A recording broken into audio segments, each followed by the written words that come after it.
ہم نے تم کو 7 آیتیں جو نماز میں دہرا کر پڑھی جاتی ہیں، یعنی سورہ الحمد اور عظمت والا کلام عطا فرمایا ہے۔ ہم نے کفار کی کئی جماعتوں کو جن کو فوائد دنیاوی سے نوازا ہے، تم ان کی طرف رغبت سے آنکھ اٹھا کر نہ دیکھنا اور نہ ان کے حال پر رنج و غم کرنا، اور مومنوں کے ساتھ تواضع سے پیش آنا، اور کہہ دو کہ میں تو علانیہ ڈر سنانے والا ہوں، اور ہم ان کفار پر اسی طرح عذاب نازل کریں گے جس طرح ان لوگوں پر نازل کیا جنہوں نے تقسیم کر دیا، یعنی قرآن کو کچھ ماننے اور کچھ نہ ماننے سے ٹکڑے ٹکڑے کر ڈالا۔ سو تمہارے پروردگار کی قسم، ہم ان سے ضرور پرسش کریں گے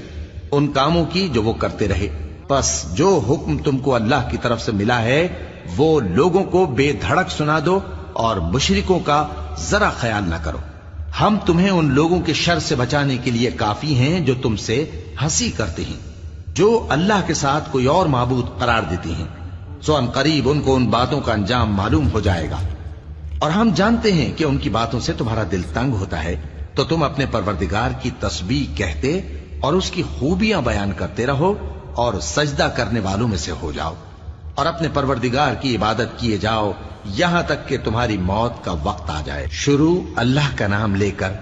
جو بڑا مہربان نہایت رحم والا ہے۔ اللہ کا حکم یعنی عذاب گویا آ ہی پہنچا،